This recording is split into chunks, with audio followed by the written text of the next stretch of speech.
বিস্তীর্ণ মাঠ জুড়ে সরিষার আবাদ। হলুদের সমারোহে ছেয়ে থাকা ফসলি ক্ষেতের ঠিক পাশেই চলছে পরিবেশ দূষণের আয়োজন। শেরপুরে জ্বালানির জন্য কাঠ পোড়ানো থেকে ইট ভাটার সমস্ত কাজই হচ্ছে ফসলি জমি আর বসত ভিটার পাশে। ইট পোড়ানোর কালো ধোঁয়ার দূষণে উর্বরতা হারাচ্ছে আবাদের জমি। কাঙ্ক্ষিত ফলন না পেয়ে হতাশ কৃষক। আক্রান্ত হচ্ছেন বিভিন্ন বায়ুবাহিত রোগেও। ইট ভাটা পরিবেশ দূষণ করে আমরাও ক্ষতিগ্রস্ত, গাছপালা ফল ফলাতে ধরে না।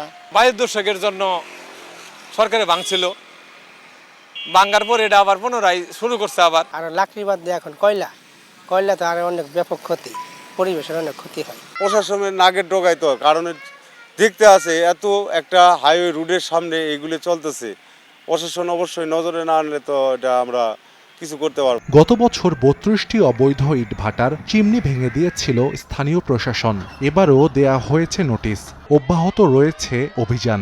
তাদেরকে নোটিশ করেছি এবং আমাদের আইনশৃঙ্খলা মিটিংয়ে, আমাদের সমন্বয় মিটিংয়ে সিদ্ধান্ত নিয়েছি যে যদি কোনো অবৈধ ইটভাটা এবারও চালু হয়, প্রথমে পরিবেশ অধিদপ্তর ফৌজদারি মামলা করবে, পরবর্তীতে আমরা মোবাইল কোর্ট সহ অন্যান্য ব্যবস্থা গ্রহণ করব। জেলা প্রশাসন থেকে একটা গণবিজ্ঞপ্তিও জারি করা হয়েছে যেন ইট পোড়ানো লাইসেন্স ব্যতীত কেউ ইট ভাটা পরিচালনা না করে।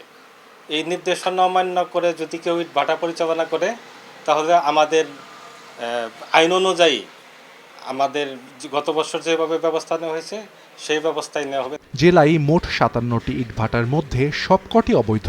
চলতি বছর ২৯টি ইটভাটাকে ৮৩ লাখ টাকা জরিমানা করেছে ভ্রাম্যমাণ আদালত। সময় সংবাদ, শেরপুর।